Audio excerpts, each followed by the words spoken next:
Benar Yesus, hanya Engkau yang kami nanti-nantikan. Karena Engkau adalah sumber pertolongan kami. Engkau adalah sumber kehidupan kami. Tanpa Engkau, hidup kami akan sia-sia Tuhan.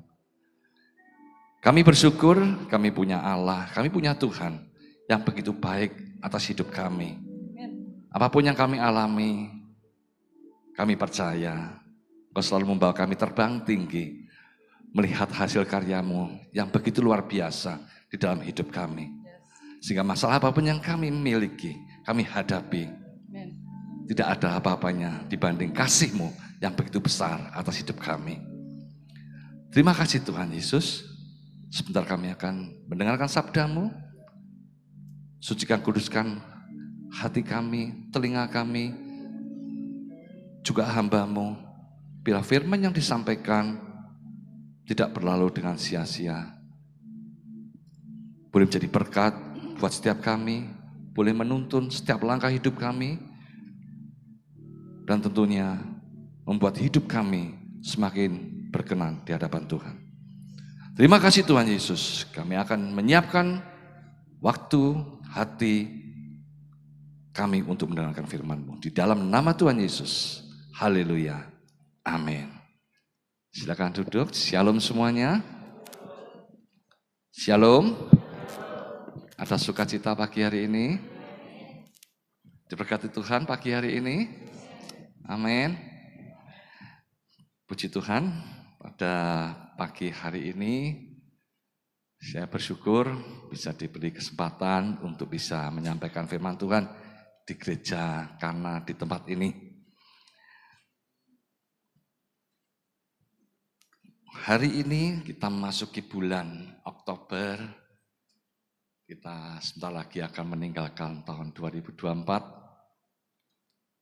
Waktu yang berjalan begitu cepat.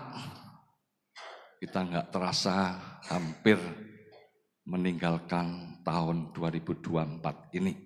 Ya.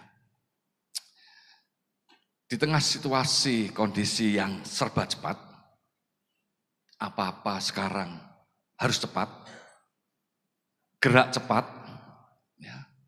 Dulu kalau orang menunggu itu lama sekali. Sekarang menunggu itu juga rasanya cepat sekali. Dan hari ini terasa benar-benar cepat sekali. Setuju Bapak Ibu? Ya. Semuanya cepat, gerak cepat, apa-apa cepat, makan cepat, jalan cepat. Ya. Apalagi ya, cuma khotbah yang agak lama Bapak Ibu ya. Kalau cepat-cepat nanti saudara nggak bisa menangkap. Jadi semua serba cepat, tapi kalau khotbah firman Tuhan harus agak lama. Setuju? Amin.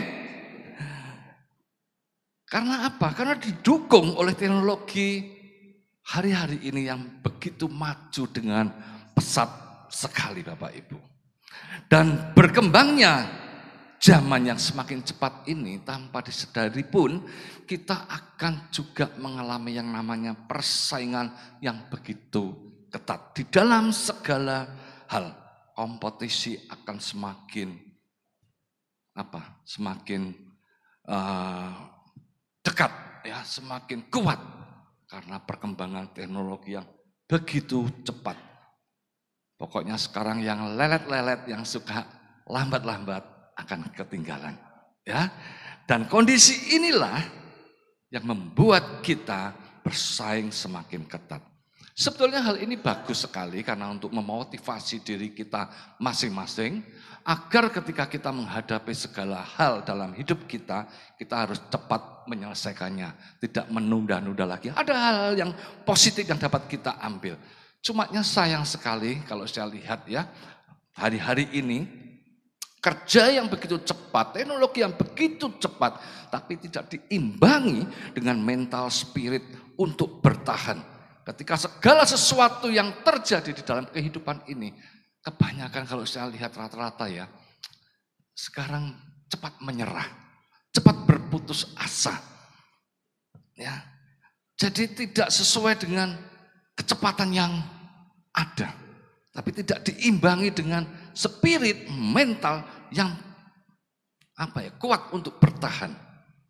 Contoh aja ya, kalau saya lihat ya bukan ini mau bilang anak muda ya, enggak, cuma saya lihat yang anak muda di sana-sana, di sini enggak ada. Ya, sekarang anak-anak muda ini pengennya kerjanya yang ya cepat, ringan, tapi menghasilkan uang yang banyak. Ya. Anak-anak muda sekarang kalau kerja ditegur, bukan dimarahi loh ya, ditegur sudah ngambek, besok enggak kerja. Ya, enggak setujui pendapatnya, sudah besok enggak kerja. Dulu zamannya saya dimaki-maki oleh bos saya, ya cuma nunduk, nggih, besok ya tetap kerja Bapak Ibu.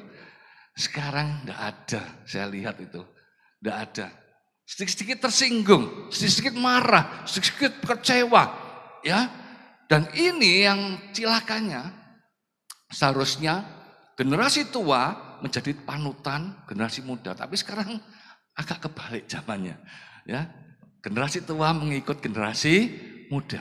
Generasi tua pun juga sedikit-sedikit tersinggungan, ngambekan, kecewaan. Ya. Tapi ini saya ngomong ini di luar gereja ini ya. Di sini tidak Nah. Loh, kok ada yang ngomong banyak? Saya nggak tahu ya.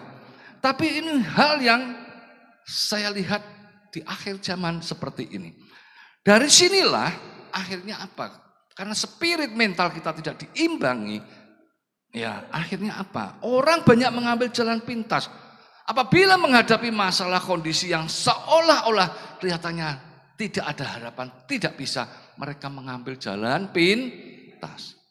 Ada yang bunuh diri, ada yang korupsi, ada yang menipu. Pokoknya mengambil jalan pintas agar tujuannya tercapai. Kalau tidak tercapai pun akhirnya bunuh diri. Hari ini saya ingin mengajak Bapak Ibu Saudara untuk belajar sesuatu. Saya ingin memberikan contoh tokoh Alkitab di mana tidak ada seorang pun di dunia ini yang penderitaannya dialami, tidak ada yang melebihi tokoh Alkitab ini. Saya suka membagikan topik ini karena saya melihat akhir-akhir ini banyak, bukan kalangan muda, kalangan tua, banyak orang cepat sekali berputus asa, cepat sekali merasa bahwa dirinya ini sudah tidak ada harapan lagi.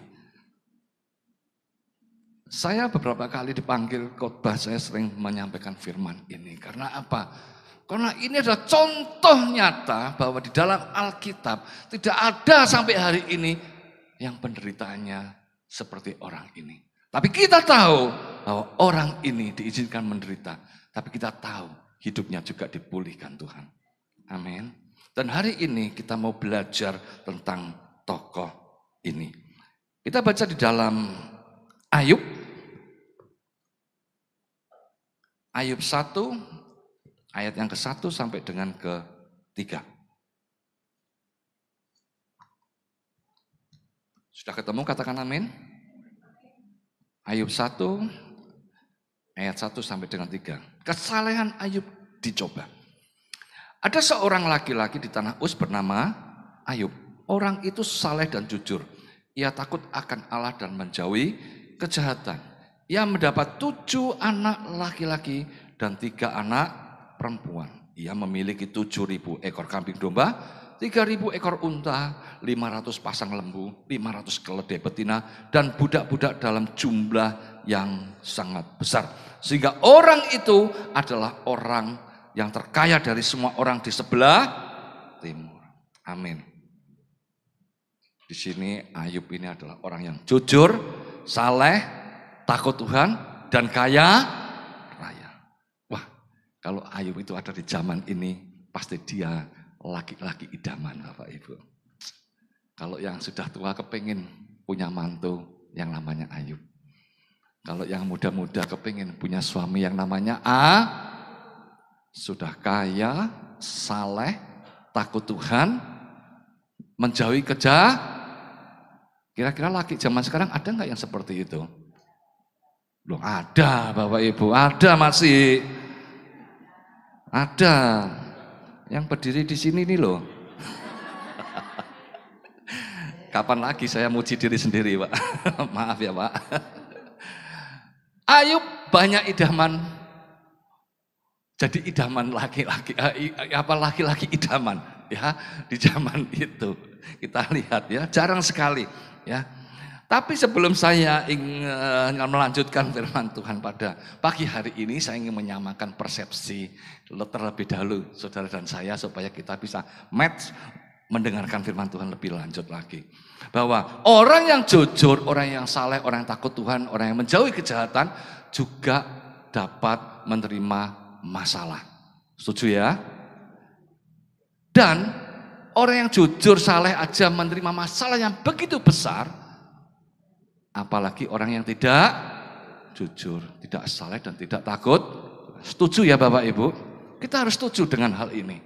Ya, saya seringkali mengibaratkan kalau kita menanam padi, selalu akan tumbuh padi dan disertai oleh rumput atau ilalang. Kalau saudara menanam ilalang, menanam rumput, tidak akan bakalan bisa menuai Jadi artinya hidup benar pun atas seizin Tuhan kita akan mendapatkan masalah. Tapi ketika saudara tidak hidup benar, masalah yang akan saudara terima akan jauh lebih besar. Setuju ya? Untuk itu kita harus samakan persepsi kita. Yang hadir di sini mulai hari ini kita harus apa? Hidup jujur. Hidup hidup takut hidup benar di hadapan Tuhan. Setuju ya? Karena kita tahu bahwa orang yang jujur, benar, yang hidup takut akan Tuhan, walaupun masalah itu datang bertubi-tubi dalam hidup kita, ujung-ujungnya ada pemulihan. Amin. Kalau saudara tadi bilang amin, berarti saudara setuju. Amin. Bahwa kita semua di sini harus hidup benar, hidup jujur. Ayo. Senggol sebelahnya, ayo kita harus hidup jujur. Amin. Apa yang mau kita pelajari dari kisah Ayub ini? Yang pertama, kita mau belajar bahwa Ayub sadar bahwa dia bukan pemilik, tapi pengelola. Hartanya hilang yang begitu banyak, anaknya yang meninggal semua, dia tetap tenang dan tidak berbuat dosa.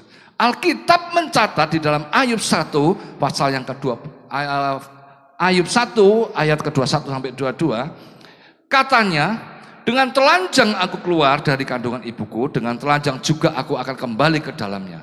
Tuhan yang memberi, Tuhan yang mengambil. Terpujilah nama Tuhan. Dalam semuanya itu Ayub tidak berbuat dosa dan tidak menuduh Allah berbuat yang kurang patut. Ayub berani berkata demikian karena Ayub sadar bahwa dia bukan pemilik, dia hanya pengelola. Artinya dia sadar bahwa dia lahir tidak membawa apa-apa, mati pun juga demikian, tidak membawa apa-apa. Ini yang harus kita ambil, kita mengerti, hidup saudara dan saya, kita ini adalah pengelola, bukan pemilik. Semua yang kita miliki, yang kita punyai, semua adalah anugerah Tuhan. Kalau hari ini engkau diberkati Tuhan, janganlah engkau tinggi karena semua dari Tuhan. Tapi kalau hari ini engkau kehilangan atau kekurangan, janganlah engkau cepat menjadi marah, kecewa, apalagi putus. Ingat ya, kita ini bukan pemilik. Kita ini pengelola. Yang harus kita lakukan yaitu mengelola apa yang sudah Tuhan percayakan dalam hidup kita. Kita harus bertanggungjawabkan. Karena semua itu adalah titipan Tuhan yang Tuhan berikan dalam hidup kita. Harus kita jaga dengan baik dan benar. Amin. Saya cuma mengasih ilustrasi aja. Milikilah hati seperti tukang parkir mobil, Bapak Ibu.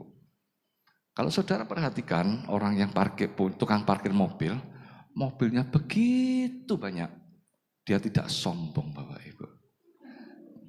Ketika mobilnya keluar satu persatu, hilang satu persatu, dia pun tidak kecewa dan tidak marah.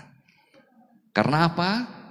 Karena dia tahu semua yang dimiliki bukan miliknya. Ya, untuk itu, ayo Saya tidak menyuruh saudara jadi tukang parkir ya. Tapi milikilah hati seperti tukang, supaya saudara ingat ketika saudara diberkati itu tidak sombong.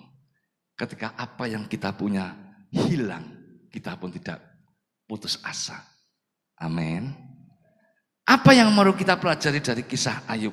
Yang pertama tadi sudah, yaitu apa? Kita bukan Yang kedua, apa yang kita mau pelajari dari kisah Ayub ini? Di dalam Ayub 2 ayat 9 sampai 10, firman Tuhan berkata, maka berkatalah istrinya kepadanya, masih bertekunkah engkau dalam kesalehanmu? Kutukilah Allahmu dan matilah. Tetapi jawab Ayub kepadanya, engkau berbicara seperti perempuan gila. Apakah kita mau menerima yang baik dari Allah, tetapi tidak mau menerima yang buruk? Dalam kesemuanya itu Ayub tidak berbuat dosa dengan bibirnya. Apa yang mau kita ambil dari kisah ini? Saya ambil pasal dan ayatnya lompat-lompat ya, karena kita semua pasti tahu cerita dari Ayub ini, ya. Tapi saya mau mengambil intisarinya supaya saudara bisa cepat mengikuti dan saudara bisa tahu peristiwa dari Ayub kaya sampai akhirnya jatuh dan sampai akhirnya Tuhan pulihkan. Itu yang harus kita ambil intisarinya. Karena cerita Ayub ini saya yakin tidak ada hari ini di antara kita yang penderitaannya lebih dari Ayub. Ya.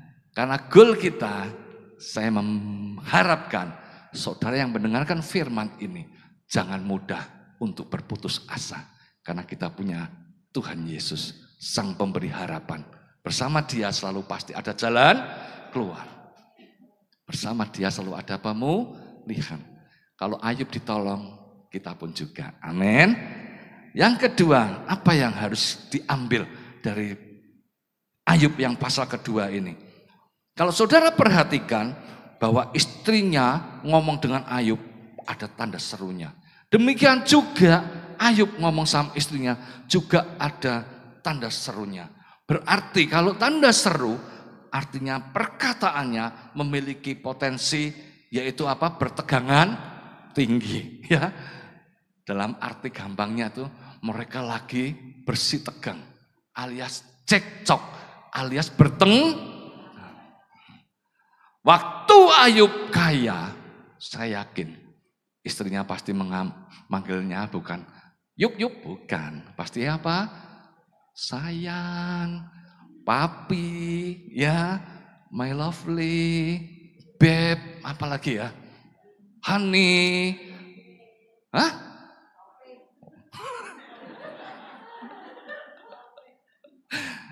Ya, banyak sebutan, banyak panggilan yang romantis, so sweet, ya.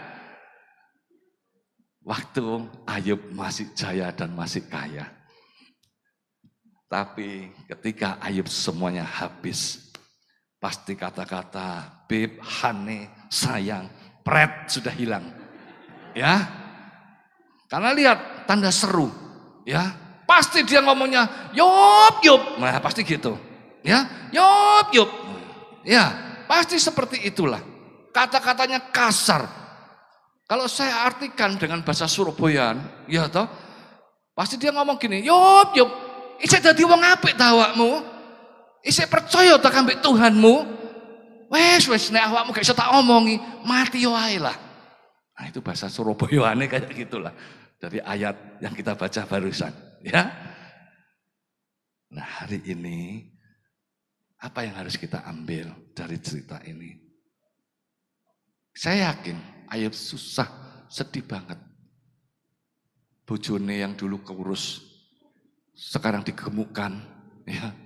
Ketika Ayub susah, dia menjadi kayak gitu. Sedih Ayub pasti. Ya. Tapi hari ini kita mau mengambil hikmah dari cerita Ayub ini. Bahwa di dalam kehidupan ini, saudara dan saya, kita harus apa? Hidup di dalam kehidupan rumah tangga kita tidak akan selalu mulus menjalani hidup ini. Apapun status saudara, Baik saudara karyawan, pengusaha, pendeta sekalipun, semua ada tantangan kehidupan masing-masing di dalam hidup ini. Tetapi ingat, tetaplah setialah pada pasangan kita, setialah pada keluarga kita. Baik suka maupun duka, harus saling mendukung, saling menguatkan. Agar setiap masalah yang dihadapi akan selalu ada jalan keluar. Ya. Kalau hidup rukun, kata firman Tuhan, kalau saudara hidup dalam kerukunan, di sanalah Tuhan memerintahkan berkat kehidupan untuk selama-lamanya. Hidup rukun mendatangkan berkat. Hidup rukun mendatangkan mujizat. Amin. Rukun itu berarti bukan sendirian. Rukun itu berarti ada dua. Betul? Saya sama istri saya rukun. Ya. Jadi ada dua pribadi. Di dalam Matius 18 ayat 19 dikatakan kalau dua orang sepakat minta kepada Bapamu di surga, Bapamu akan mengabulkan doamu. Amin. Artinya apa? Artinya kalau saudara rukun saling mendukung. Baik suami, istri, orang tua, anak, saudara, sahabat. Ayo. Sepakat mendatangkan berkat. Sepakat mendatangkan mujizat. Amin. Amin. Yang ketiga, apa yang harus kita pelajari dari kisah Ayub ini? Yang ketiga yaitu jaga mulut dan jaga hati. Kenapa? Kalau saudara baca di pasal selanjutnya, Ayub didatangi sahabat-sahabatnya, saya ringkas aja ya, namanya Elifas, Bildad dan Sofar, mereka pengennya ikut berempati atas apa yang Ayub derita.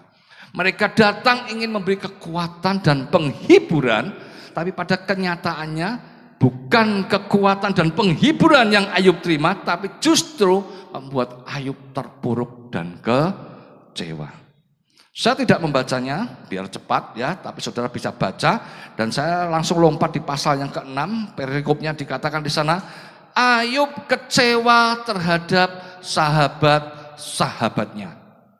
Karena perkataan teman-temannya menuduh Ayub pasti ada pelanggaran, ada dosa, sehingga perbuatannya itulah yang mengakibatkan dia tertimpa musibah ini. Jadi Ayub merasa dihakimi, Ayub merasa dituduh, sehingga bukan kekuatan dan penghiburan yang Ayub terima, tapi justru tuduhan dan penghakiman. Makanya yang ketiga ini yaitu jaga mulut. Ya, kalau posisi kita hari ini kita punya suami, istri, sahabat, orang tua, saudara, lagi ada masalah, janganlah mulut kita mencoba menghakimi, menuduh. Berpikirlah sebelum saudara berbicara, apakah perkataan saudara menyejukkan atau menyakitkan. Berempatilah dengan tulus dan penuh kasih. Jangan berpikiran susah lihat orang senang, senang lihat orang. Di sini ada yang seperti itu? Tidak ada. Luar biasa jemaat gereja Kana. Loh, gak ada yang ngaku. Waduh, saya rasa jangan ya. Jadi kita harus berempati dengan tulus dan penuh kasih. Susah lihat orang susah, senang lihat orang senang lihat orang senang, jangan senang lihat orang susah. Waduh, bertobat ya hari ini kalau ada yang seperti itu. Ya, kita harus susah lihat orang susah, senang kalau kita lihat saudara kita, istri kita, tetangga kita senang, kita pun juga ikut senang. Amin. Kadang orang berpikiran, waduh Pak Pendeta, ini kalau nggak ada tegur dengan keras, gak bisa. Demi kebaikan harus saya tegur dengan keras supaya dia berubah. Seringkali kita mendengar hal-hal itu. Tapi ingat, teguran walaupun benar harus dengan penuh kasih sayang. Tidak dengan kasar, tapi dengan lemah lembut. Dan itu akan menyadarkan seseorang dan akan mengubah seseorang menjadi pribadi yang lebih baik lagi. Karena di dalam Kolose 4 ayat 6 dikatakan apa? Hendaklah kata-katamu senantiasa penuh kasih, jangan hambar, sehingga kamu tahu bagaimana kamu harus memberi jawab kepada setiap orang. Ya, jelas ini dikatakan dalam Kolose 4 ayat 6, perkataanmu jangan hambar. Hambar di sini kalau saudara masak rasanya hambar. Rasanya apa? Enak enggak? Enggak enak. Jadi jangan hambar, ini artinya jangan membuat perkataanmu tuh enggak enak didengar. Ya, tapi kalau engkau menegur walaupun itu benar, senantiasa penuh kasih. Amin. Amin. Mau penuh kasih kalau menegur. Amin. Saya ingat berapa waktu yang lalu, setelah saya malu mau cerita, mau kesaksian, tapi ya oke lah, gak apa-apa. Pengalaman buruk dalam hidup saya, ketika saya lagi komsel, ya saya didatangi sama teman saya dari seberang. Dia berkata dengan berbisik halus kepada saya, dia ngomong, Pak, celananya sobek, Pak. Bayangkan, tak pikir mau ngasih apa. Dia ngomong berbisik dengan halus, ngomong, Pak, celananya sobek. Waduh, tak lihat bener sobek. Dan sobeknya pas di depan Bapak Ibu. Aduh, malu saya. Tapi saya bersyukur Bapak Ibu, walaupun itu sesuatu yang memalukan bagi saya, tapi itu mengubah hidup saya.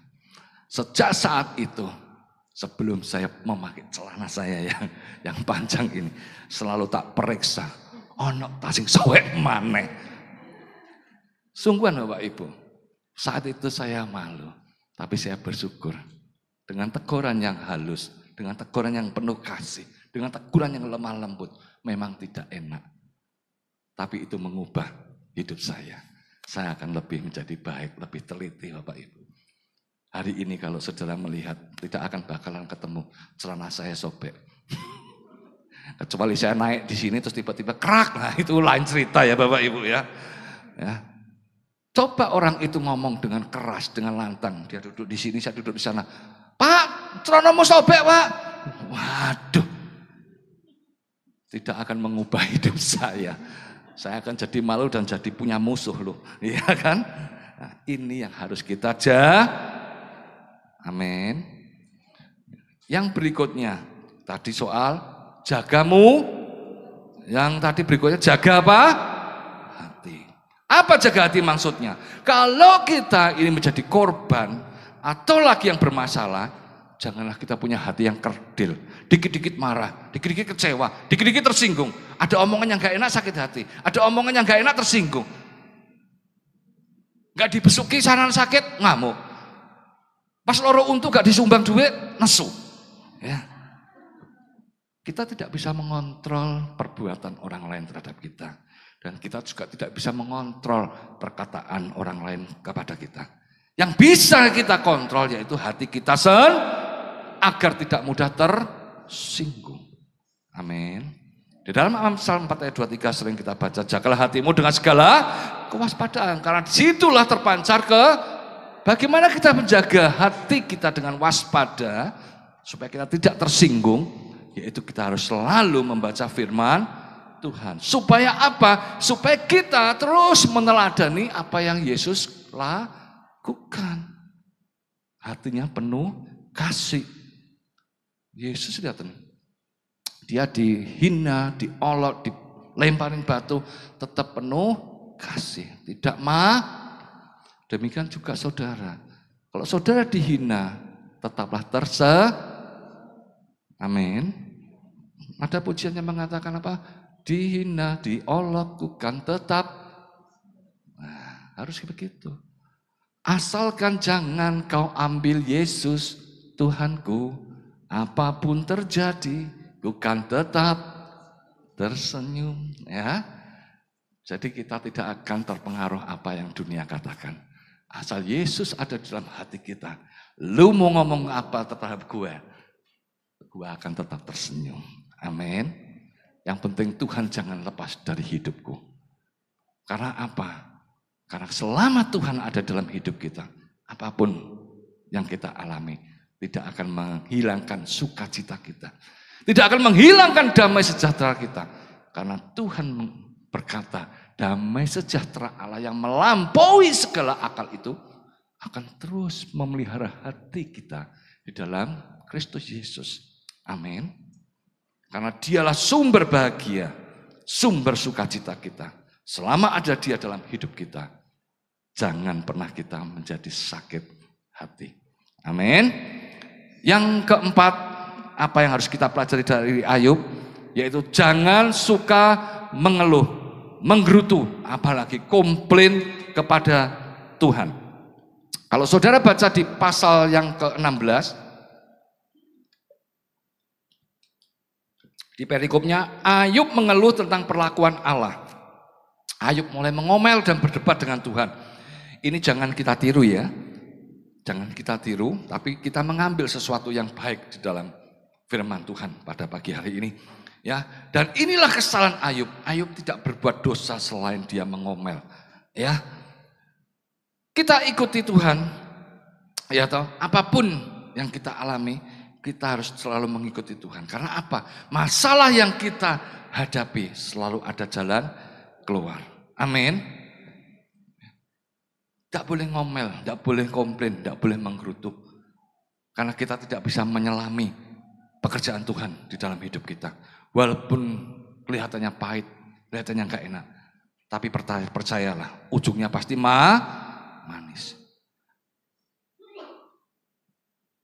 Ibaratnya kalau kita ini lagi dalam masalah, ibaratnya kita ini sedang sakit, dan kita diberi obat oleh Tuhan, walaupun pahit dan gak enak.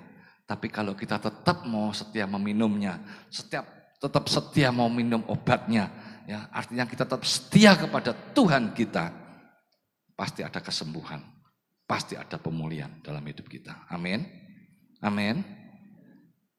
Untuk itu, ayo belajarlah tidak mengomel, menggerutu.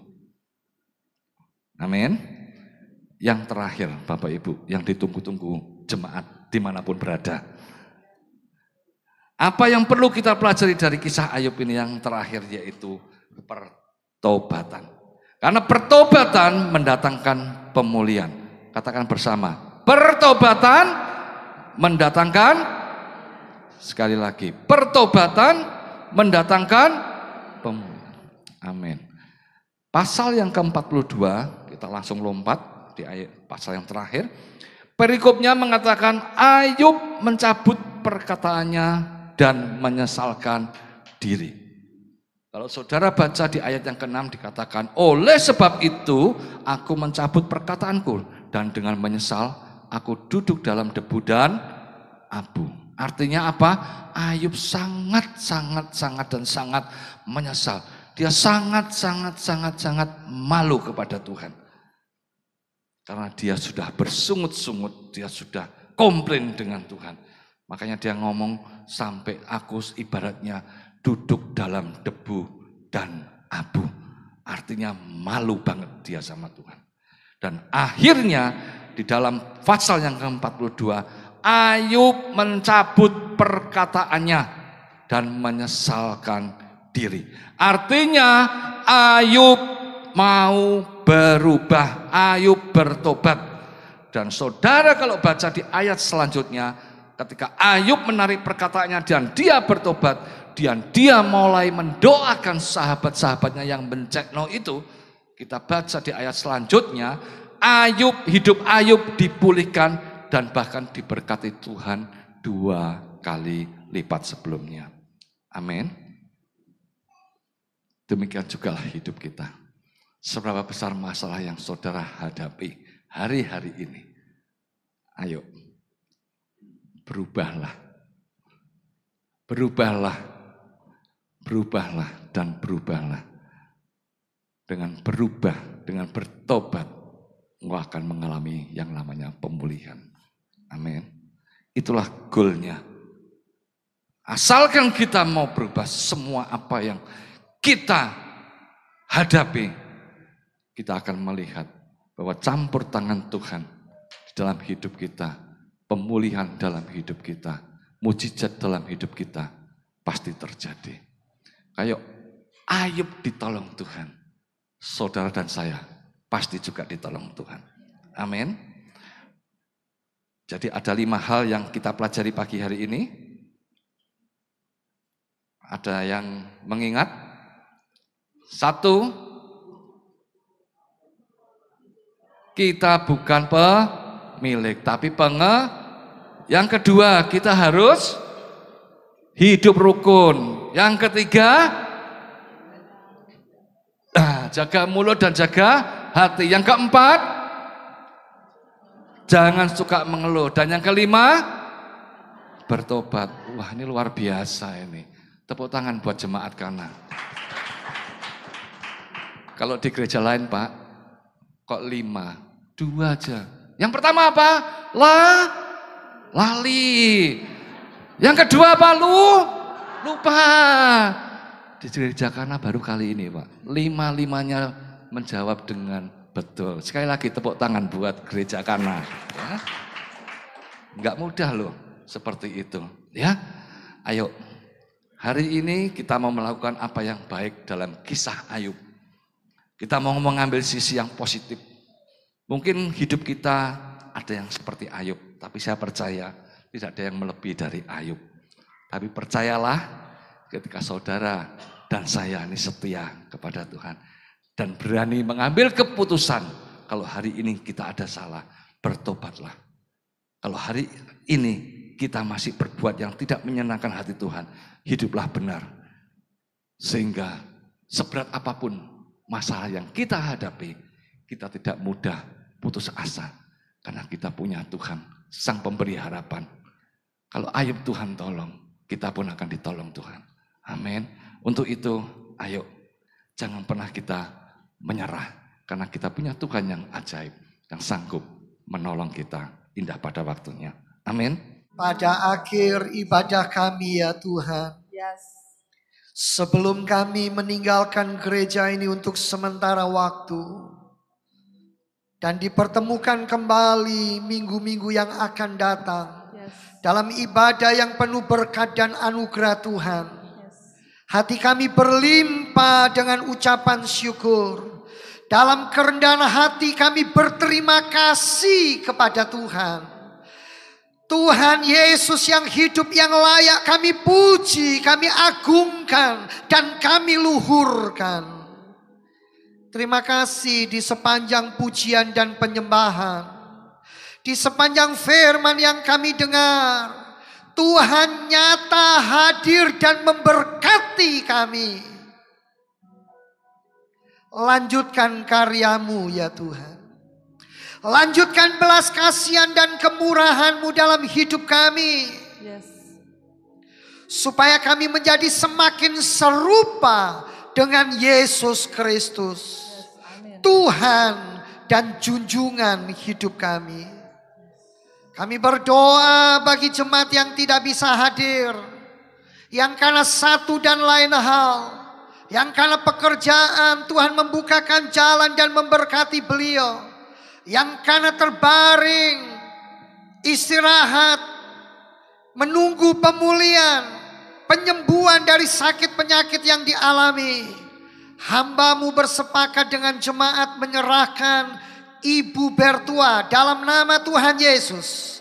Segala sakit penyakit kami perintahkan pergi, keluar dari dalam hidup Ibu Bertua. Dan oleh kasih dan anugerah Tuhan, oleh penebusan Yesus Kristus, Ibu Bertua sudah sembuh. Beroleh kekuatan, pemulihan, dan kesembuhan yang sempurna. Juga untuk Bapak Adi. Dalam nama Tuhan Yesus, Tuhan menjamah. Roh Kudus membangkitkan iman dan kepercayaannya untuk mengambil janji kesembuhan dari Tuhan. Di dalam nama Tuhan Yesus Kristus. Juga untuk Ibu Ani, kami juga berdoa menyatukan hati. Tuhan menjamah, memulihkan dan sudah menyembuhkan dengan sempurna. Juga jemaat yang lain yang hamba-Mu tidak menyebutkan nama mereka satu persatu. Oh Roh Kudus Allah, jamalah mereka. Pulihkan mereka. Dan terima kasih buat segala berkat yang Tuhan sudah nyatakan dan berikan. Bapa di sorga, kami juga menyatukan hati memberkati Indonesia, negeri yang kami cintai. Tanah di mana kami berdiri dan berpijak. Indonesia biarlah penuh dengan kemuliaan Allah. Proses penyerahan kepemimpinan dari Bapak Jokowi kepada Bapak Prabowo Subianto. Semua akan berjalan lancar, baik, aman, Tuhan dipermuliakan. TNI dan Polri yang ada di garda depan, yang menjaga stabilitas nasional akan diberikan hikmat dan kemampuan oleh Tuhan untuk mengamankan Indonesia. Para malaikat Tuhan, gereja-gereja Tuhan, hamba-hamba Tuhan, kami diberikan satu kesatuan untuk terus berdoa dan mengawal Indonesia menjadi negeri yang penuh dengan kedamaian, penuh dengan keamanan. Terima kasih Bapa di sorga. Terima kasih Tuhan Yesus. Sebentar kami pulang meninggalkan gereja ini. Damai sejahtera pertolongan-Mu melimpah bagi kami. Kami juga mendoakan untuk semua partner-partner pelayanan dimanapun beliau berada. Tangan kasih dan anugerah Tuhan melingkupi semuanya. Sidang jemaat, angkatlah kedua belah tangan-Mu. Arahkan pandangan-Mu kepada sorga. Sebelum Engkau pulang, terimalah sekarang berkat dari Allah Bapa. Cinta kasih kemurahan Tuhan Yesus Kristus Sang Putra di dalam persekutuan Allah Roh Kudus akan menyertai dan memimpin kehidupanmu. Semua daripada engkau akan menjadi berkat. Terpujilah Tuhan sekarang bahkan sampai selama-lamanya. Dalam nama Tuhan Yesus. Amin.